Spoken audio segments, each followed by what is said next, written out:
Lokmanya cloth store Digras भव्य monsoon धमाका, आकर्षक gift, direct factory handloom sale, खास महिला सन्मान योजना सोमवार दिनांक 20 जुलै पासून सुरू। 1500 रुपयाच्या खरेदीवर वॉटर कॅन, 3000 रुपयाच्या खरेदीवर हॉट पॉट, 5000 रुपयाच्या खरेदीवर बाथरूम सेट, 7500च्या खरेदीवर कढई सेट, 10000च्या खरेदीवर मिक्सर ग्राइंडर, 15000च्या खरेदीवर कपडे drying stand, sari special discount 35%, shooting शर्टिंगवर 30% discount. Lokmanya cloth stores, main road, Kacchi Chowk, Digras. संपर्क मोबाईल क्रमांक 98 50 57 52 58 व 99 22 44 77 02 दिग्रस।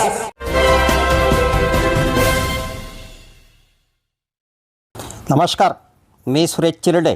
आपण पाहतात महाराष्ट्र 24 न्यूज। गावगुंडाच्या बंदोबस्ताकरिता वायलिंगीचे नागरिक एकवटले। पोलीस स्टेशन दिग्रस व तहसील कार्यालय दिग्रस येथे दिले निवेदन।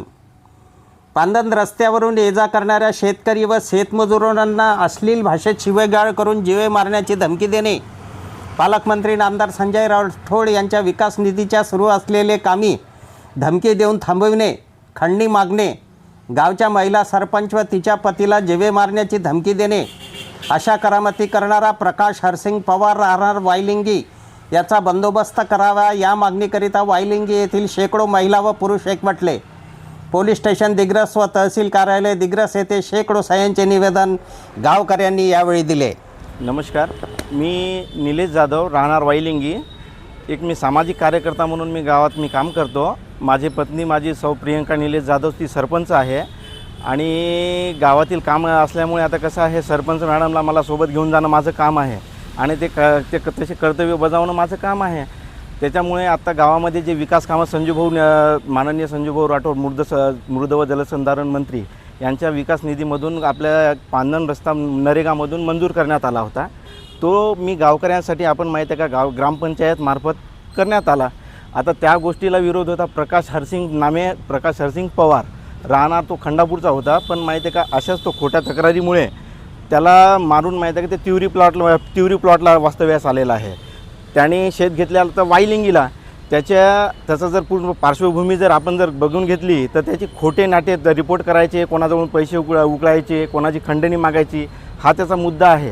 तर आपण माहिती आहे का त्याचं जो आपलं शासन निर्णयानुसार आपण तहसीलदार साहेब आणि ठाणेदार साहेब पांदन रस्ता करत्यावेळेस ते स्वतः उभे होते आणि तिथे माहिती आहे का तो पांदन रस्ता आज पूर्ण वास्तव्यात झालेला आहे। पण माहिती आहे का त्याचं असं म्हणणं आलेलं आहे की मला या पांदन रस्त्याची माझी शेती गेलेली आहे, मला 1 लाख रुपये मला पाहिजे, मला तो वारंवार खंडणी मागत आहे म्हणजे माझ्या पत्नीला।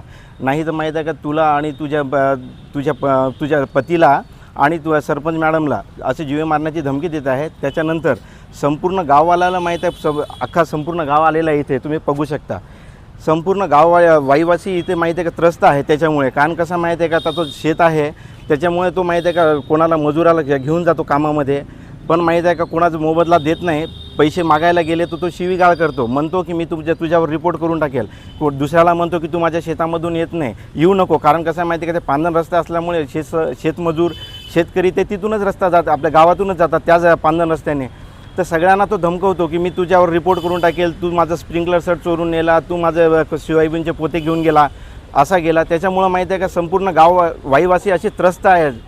तर त्यामुळे आज पूर्ण वाईवासी इथं आलेले आहे आणि त्यामुळे माहिती आहे का कसं आम्ही एक ठाणेदार साहेबांना निवेदन देण्यासाठी आलेलो आहे आणि ठाणेदार साहेबांना दिल्यानंतर एक आम्ही पोलीस अधीक्षक आपल्या यवतमाळ आपल्याला देणार आहे। कारण त्याची कसं आहे संपूर्ण वाईवासी म्हणजे त्याच्या पूर्ण त्रस्त आहे। कारण की त्याचे खोटे नाटे आणि रिपोर्ट म्हणजे कसं आहे, सगळे वाईवासी जे आहे शेतमजूर आहे, त्यांचं उदरपोषण जे आहे काम करून माहिती आहे का मजुरी करून त्यांचं पोषण चालते। पण माहिती आहे का हा जो आहे एक गुंड प्रवृत्तीचा आहे आणि त्याच्या भावानं स्वतःच्याच भावाला म्हणजे शेतीसाठी कापून त्याला मारलेला आहे। गुंड प्रवृत्तीचा असल्यामुळे संपूर्ण गाववासी त्याला भीतात की उद्या तो काहीतरी करून टाकेल। म्हणून माहिती आहे का आज संपूर्ण गाववासी इथं निवेदन देण्यासाठी आलेले आहे ठाणेदार साहेबांना, तर त्याच्यासाठी आम्ही आलेलो आहे। अफजल खान, ऋषिकेश हिरासह मी सुरेश चिरडे, महाराष्ट्र 24 न्यूज दिग्रस यवतमाळ। आमच्या पुढील बातम्याचे अपडेट पाहण्याकरिता आत्ताच आमच्या चॅनलला सबस्क्राईब करा व बेल आयकॉनवरती क्लिक करा। धन्यवाद।